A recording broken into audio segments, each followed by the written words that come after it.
karena kurangnya pelanggan dibanding karena gagal membangun produk gitu. Jadi maksudnya tuh gagalnya tuh kurang reference buat marketnya gitu. Jadi udah kejebak duluan, gimana udah untuk membangun produk baru, inovasi. Padahal yang paling penting kita tahu gimana knowledge buat marketnya dulu. Cuma kita jarang paham soal itu, akhirnya sering gagal di pelanggan kita, market kita. Karena apa ya? Kebanyakan kita tuh buka usaha itu atas inginnya kita dulu, bukan butuhnya market dulu. Jadi nggak membaca peluang kebanyakannya. Jadi saya bisa ini, nggak dilihat dulu peluang di pasar tuh apa, kira-kira ada atau enggak, udah berani aja gitu. Akhirnya udah kejebak, nggak bisa dapat pelanggannya gitu. Ini dari Steve Blank, Profesor at Stanford Serial Entrepreneur. Kenapa gitu? Mengapa bisnis baru sering gagal gitu ya? Jadi membangun sebuah produk atau jasa itu yang tidak diinginkan oleh siapapun gitu. Itu sih alasan utama ya. Jadi yang saya bilang gak butuhnya market tapi inginnya kita, itu salah banget buat. Jadi yang dibaca peluang tuh, contoh saya mungkin bisa bilang startup unicorn kita yang gede-gede, itu semuanya bicaranya itu butuhnya. Kayak kita tahu perusahaan teknologi anak bangsa itu Gojek ya, itu kerasa anak bangsa. Itu mereka butuh sampai kantor cepat, makanya ada startup itu gitu. Tapi kalau kita bicara, oh saya bisa ini gitu dulu. Tapi marketnya nggak kita tebak dulu, bisanya kemana, arah itu kemana gitu. Untuk nentuin segmen pasarnya tadi gitu, nggak tepat gitu. Jadi yang paling utama itu yang harus kita tentukan itu tentu apapun itu tujuannya. Jadi kalau kita udah tahu tujuan, goal, kita tahu batas ambang kita tuh prefer kita tuh bisanya sampai di mana, nggak ngoyo-ngoyo, nggak melakukan yang hal-hal terlalu deep. Jadi untuk yang pertama tuh mau buka usaha tuh pengen target berapa pelanggan di pertama gitu. Terus hasil seperti apa yang diinginkan. Terus bagaimana hasil itu bisa bikin progres untuk pengembangan produk. Jadi baru kalau udah ngerti arah marketnya itu, baru bisa kita bicara inovasi produk. Kenapa kok pelanggan saya turun? Kenapa kok ini produk tidak begitu jalan di pasaran? Itu baru bisa kita bicara inovasinya. Nah, terus yang kedua itu buat sebuah hipotesa. Apa asumsi atau tebakan pertamamu soal nilai atau value dan perkembangan? Ya, jadi kita tuh membuat hipotesa arah untuk mengejar asumsi target pasar dan juga tadi sebagai batasan yaitu alat ukur gitu, biar nggak terlalu keluar dari arus lah, makanya harus ada alat ukur. Nah, jadi kalau hipotesa itu kira-kira kayak gini, menurut kami bisa melakukan menggunakan solusi ini untuk alasan ini gitu. Maksudnya tuh kalau dicontohkan, menurut kami di Pekanbaru kita bisa jualan pie misalnya gitu ya, dengan menggunakan metode digital marketing untuk alasannya karena pie itu jarang ada di sekitar kecamatan yang ada di Pekanbaru misalnya gitu ya, hipotesa. Nah, kira-kira kita memakai survei Mampi atau Google Form? Enggak, jadi kita nggak pakai itu. Metode paling utama itu sudah sangat indah di Indonesia ini. Pemerintahnya sudah menyediakan begitu banyak data, cuma menurut data analis kita, kebanyakan anak muda itu 92% hanya stalking hiburan, games dan apa. Jadi browsing itu hanya 8%. Menggunakan browsing itu hanya 8%. Makanya pasti kejadian, walaupun gadget udah di tangan kita, udah ada handphone, udah ada laptop, pasti bertanya sebuah informasi itu kan pernah. Padahal apa susahnya, sekarang dunia udah di tangan kita, ada gampang sekali untuk mencari informasi sebuah data, tapi menanyakan sesuatu itu kamu tahu nggak tentang isinya pasar bawah gitu, masih bertanya gitu, bertanya sama orang yang di sebelah kita, padahal udah ada informasi yang menurut kita sudah cukup terbuka di zaman digital menuju industri 4.0 ini gitu. Nah, jadi kita nggak perlu gunain itu gitu. Jadi ini untuk sampelnya. Jadi what will use this product in future, using an innovative service gitu. Makanya kira-kira produk ini di kedepannya bisa diterima atau enggak gitu. Terus using an innovative service, apakah pelayanan kita yang harus kita inovasikan. Nah, kejebaknya pelaku dunia digital marketing ini service gitu. Jadi seakan-akan dengan sudah memposting di platform media sosial itu sudah sebuah service. Enggak seperti itu.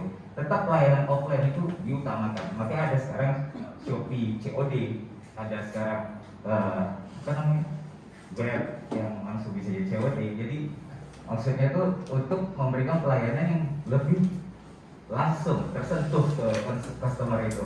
Karena kalau di dunia marketing ini kebanyakan kan kalau zamannya di era kita bicara di bawah 2005 aja, 2005 itu membeli kaos itu kan harus feel dulu, coba dulu, rasain fit nggak ya, oke nggak ya. Kalau sekarang kan nggak gitu lagi dari melihat. Nah, kita udah terjebak dengan judulnya what is digital marketing gitu ya. Digital tuh angka sebenarnya. Marketing itu ya tetap pasar. Jadi angka dalam pasar itu lebih bertumbuh besar dengan yang lalu daripada sekarang. Makanya jumlah entrepreneur juga bertambah gitu ya. Jadi itu yang harus kita verifikasi dengan data-data yang sudah disajikan di Google gitu. Jangan sekali sebenarnya. Nah, yang utama itu kita tadi feels tadi, rasa. Karena IQ itu hanya mendukung kita tuh cuma 20% saja di karir, baik karir apapun. Tapi sebenarnya itu EQ, emosional ya. Jadi kalau kita bisa memberi rasa, kenyamanan, keamanan, produk kita tuh aman, istilahnya tidak mengecewakan customer kita, yaitu pasti repeat order. Nah, kejadiannya kebanyakannya kita nggak bisa ngejaga rasa kepercayaan customer kita. Itu sih kebanyakannya. Nah, itu trouble banget gitu. Dan kita malu bertanya kepada customer, hai kakak, gimana produk kita? Apakah kakak sudah puas gitu? Kira-kira ada yang kurang? Itu harus ditanya tentang kritikan untuk produk kita, jangan enggak gitu. Kita malu, takut produk kita tuh seakan-akan harus benar aja, nggak bisa begitu. Nah, ini semua founder dari Bego Mangkada, saya bersumpah untuk kita menggunakan formulir online ketika melakukan validasi dalam membuat produk maupun fitur baru. Karena ketika menggunakan formulir, saya perlu melihat wajah pelanggan saya. Terus saya perlu mendengarkan mereka dengan sepenuh hati. Saya sedang dalam mode eksplorasi awal, baru saja mulai memahami masalah ini dan kompleksitasnya. Nah, maksudnya di sini feel tadi ya, feel. Semuanya kalau kita udah niat awalnya itu memang dari hati paling dalam, nggak ada sih yang nggak berbanding lurus dengan hasilnya juga gitu. Karena kalau dari hati, ketika mungkin market lagi, kita tahu di pandemi begini take down gitu, turun, ya nggak masalah karena hati kita udah luas duluan gitu. Tapi wawancara tadi hati-hati ya, hati-hati jangan sampai semuanya itu kebablasan informasi yang nggak mesti disampaikan juga, karena itu customer gitu. Kita nggak tahu customer kita ini apakah dia mau sebagai pure benar-benar belanja sama kita atau sebagai mencari perbandingan kepada kita saja. Nah, itu yang harus dihati-hati. Bagaimana aja nanti kita secara karena ya itu tadi mereka nggak 100% jujur gitu. Kalau kita wawancara mereka gitu. Karena mereka tuh ya kayak ke teman, misalnya teman satu kampus atau teman satu kantor ya kasihan gue ngeliat dia gitu.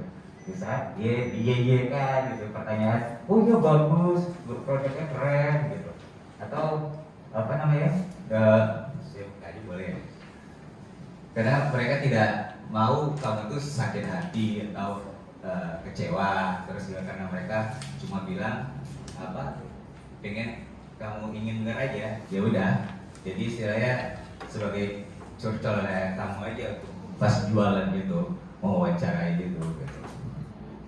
Nah, metode yang paling mudah itu dengan metode MAM test. Gitu. MAM test ini gimana kita mendapatkan agregat kepercayaan dari customer kita terhadap produk kita. Gitu. Sangat simpel dan gampang sekali. Kenapa dikatakan the MAM test? Ya karena seperti kita melayani ibu kita sih konsepnya itu.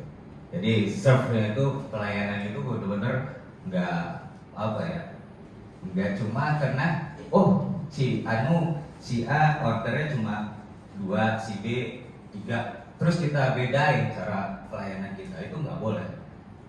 Seperak 2 perak pun dia sudah memberikan income kepada kita, nggak boleh seperti itu. Jadi sama, serve semuanya kita samakan. Itu saja yang sering terjadi antara penjual dan pembeli, itu kejadian seperti itu kebanyakan. Nah, jadi ketika pengen tahu, untuk tahu market kita apa, kalau ini udah kita bicara ya, makanya Mbak Sela memberikan wacana ya yang sudah berjalan 3 bulan karena udah tahu market. Kalau yang 1 bulan nggak bisa, belum tahu, karena yang meraba-raba. Sebenarnya 3 bulan pun itu sebenarnya masih meraba-raba banget. Apakah kita bisa diterima pasar atau enggak? Makanya dalam konsep usaha itu jangan kejebak modal yang dibutuhin ditetapin segitu juga, nggak bisa, karena kita nggak tahu market itu udah jalan atau enggak. Jadi setidaknya kita sudah berpikir ketika ada perputaran di misalnya di angka 2 juta, kita harus siapin itu nextnya paling minim 3 bulan ke depan tuh prepare angka itu, jangan enggak gitu. Nah, banyaknya pengusaha yang ya namanya juga anak muda ya, 25 tahun ke bawah, ambisi banget gitu. Jadi seakan-akan punya duit 20 juta ya, udah bisa usaha muterin. Habis itu kejebak masalah teknis ya gitu. Pusing, nggak bisa menuhin market. Waduh, harus minta ini dan udah kejebak duluan gitu. Minjem ke sono sini. Ya, akhirnya ujung-ujungnya collapse dan punya hutang yang gede. Nah, itu jangan. Terus tanyakan hal spesifik dari pengalamannya. Kapan kamu terakhir kali gitu. Jadi jangan tanya opini mereka ya terhadap idemu. Maksudnya tuh kamu tanya kira-kira kamu menggunakan kaos itu apa saja gitu. Bahannya bahan kayak berapa gitu. Jadi yang nyaman itu seperti apa? Jadi kita tuh tahu dari survei simple kita terhadap, gak usah jauh-jauh lah, mungkin perkumpulan keluarga di weekend gitu ya, atau arisan. Ya ngobrol-ngobrol santai itu sebenarnya kita lagi mendata dia supaya tahu apakah marketnya bisa diterima. Karena dari orang terdekat sendiri saya endorse itu paling baik gitu ya. Jadi bukan dari artis, dari apa dulu. Jadi saya believe sejak dari 2018 itu the power of mama itu enggak bisa dinafikan, sangat hebat sekali gitu. Itu harus kita appreciate. Cuma anak muda biasanya kagok gitu, kagok kepada ibu. Jadi merasa wah cara penyampaian kepada terhadap yang si ibu-ibu atau kepada anak muda dipukul rata. Nah itu nggak bisa seperti itu, berbeda. Gitu. Termasuk tadi seperti bahasan Pak Oci ya, gitu. Masalah pembedaan antara market yang milenial sama marketnya X gitu. Itu beda banget, nggak bisa disamakan. Karena kita yang dari gen milenial ke Z aja itu udah beda banget. Memang sekarang pasar di Indonesia itu sekitar 51,28% itu didominasi dengan milenial gitu. Di Pekanbaru sendiri itu sudah ada 54,38%.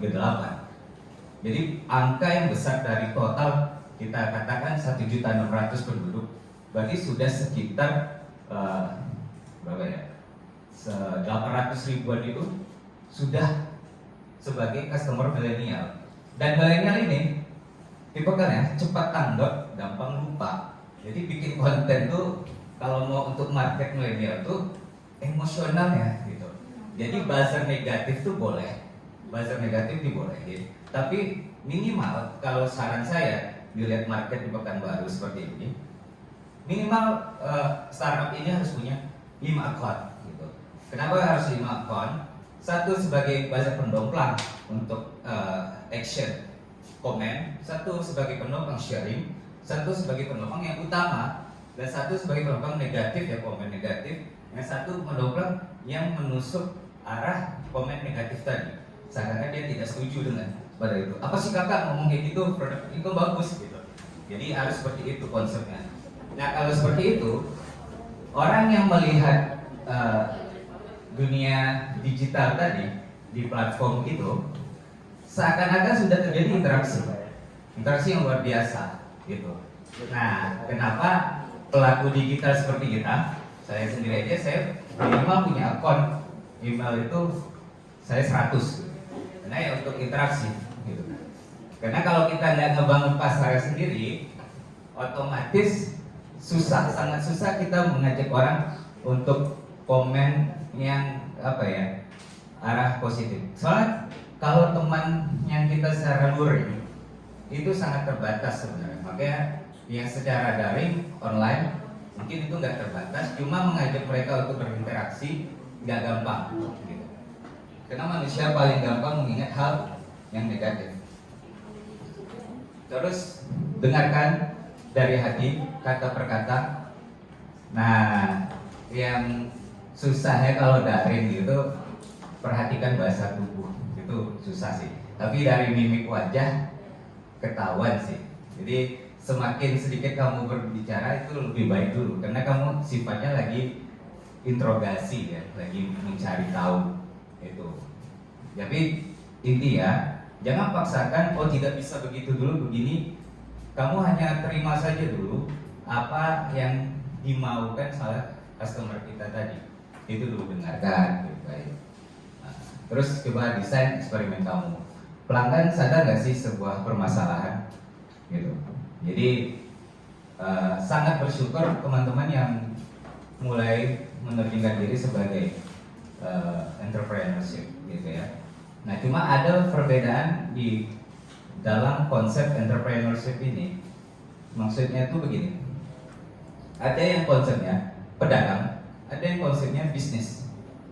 Jadi biasanya memang kita kalau mengikuti teorinya Robert Kiyosaki itu ada yang SEBE, SIBE itu ya.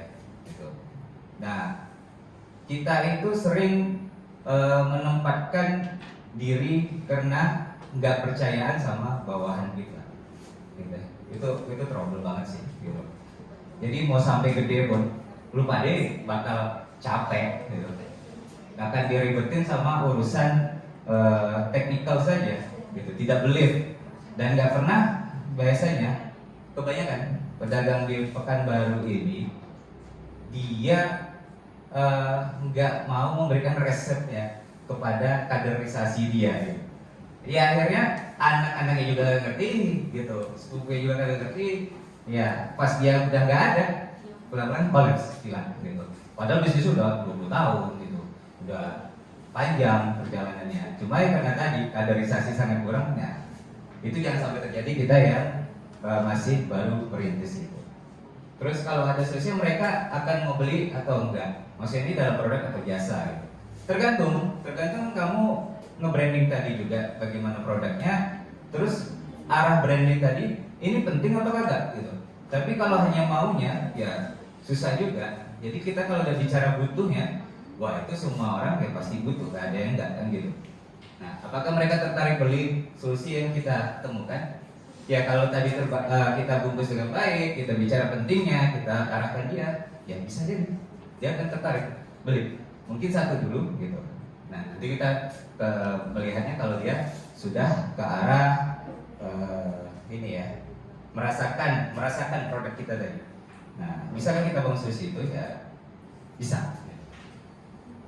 Siapa sih pelangganmu? Jadi ukuran pasar atau market size berapa banyak yang ada.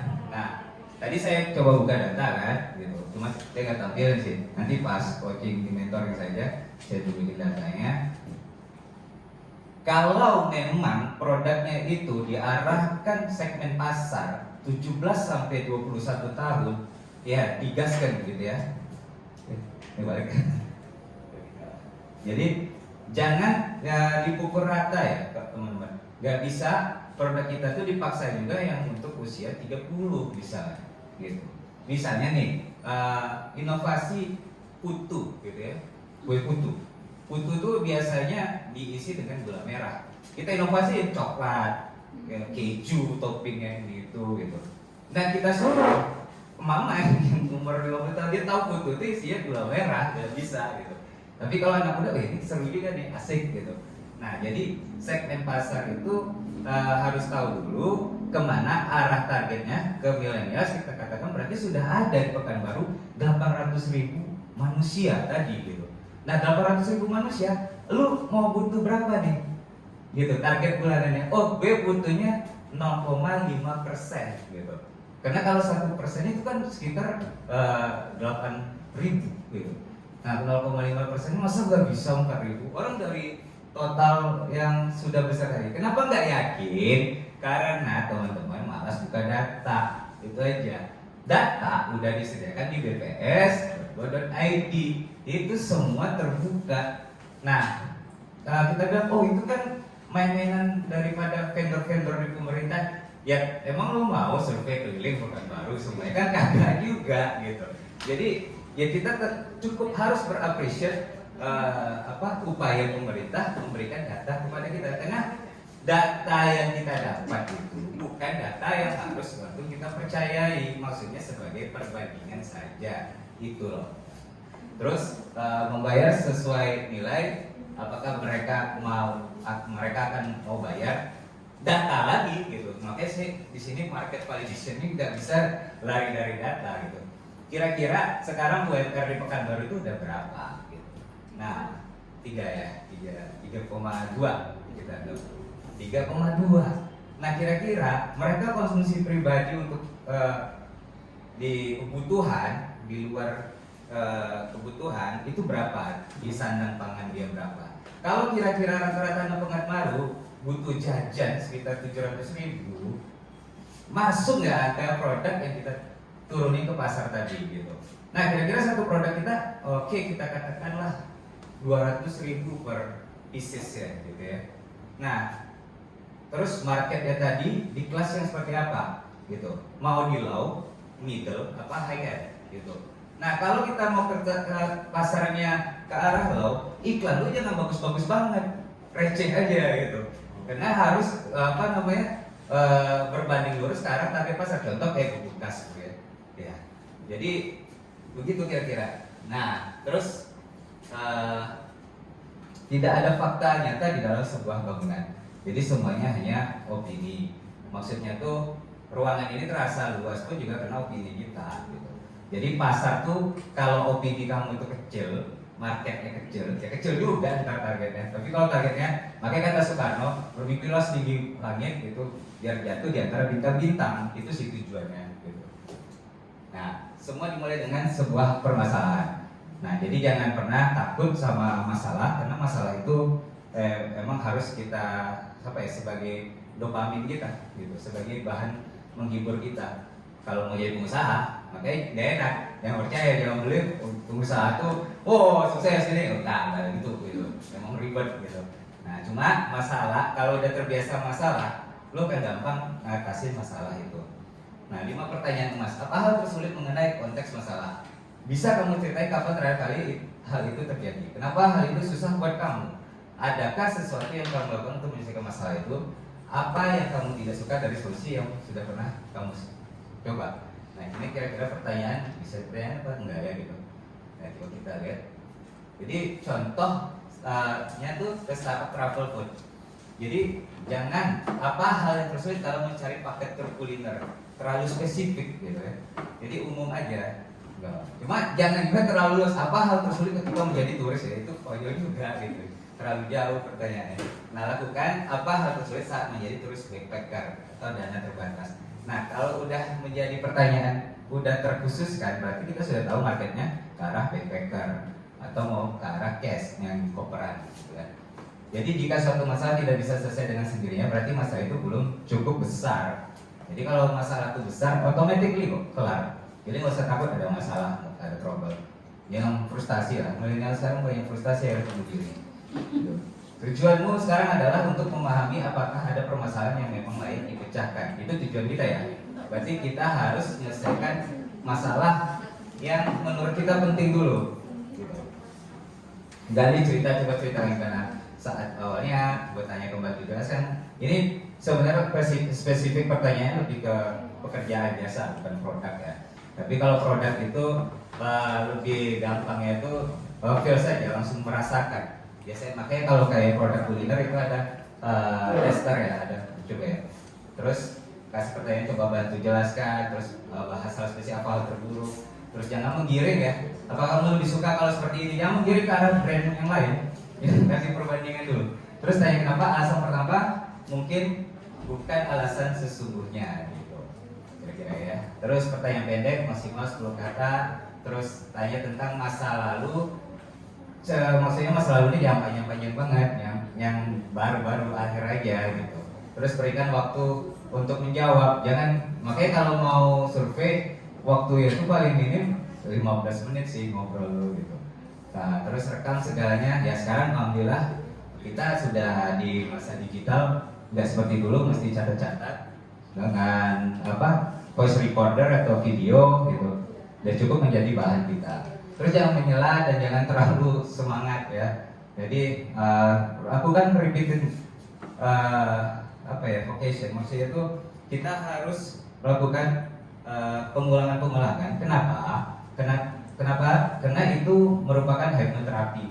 Jadi manusia itu gampang sekali dibuat rekaman ulangnya sampai di batas minimal itu ya 3 kali dia akan percaya. Karena manusia yang lebih gampang tuh, makanya kalau kita presentasi sama customer, 1 ada brosur produk, 2 kita tekan dia dengan omongan, 3 ada video visualnya. Positif, itu biasa deal. Nah, terus lihat inkonsistennya. Maksudnya itu inkonsisten di sini ya kalau misalnya jangan takut lah gitu. Jadi istilahnya repeat lagi, ulang lagi gitu. Karena customer nggak dia aja, ada 8.000 sih, gitu. Banyak sekali gitu. Nah, terus jangan takut jika ada momen diam. Jadi kalau misalnya diam gitu, ya buat berpikir lain, misalnya introspeksi diri sih sebaiknya, jangan bicara apa dulu ya, pengembangan terlalu jauh lah gitu. Jadi lihat apakah produk kita ini kacau atau enggak, terus kenapa ya orang nggak suka gitu. Jadi validasi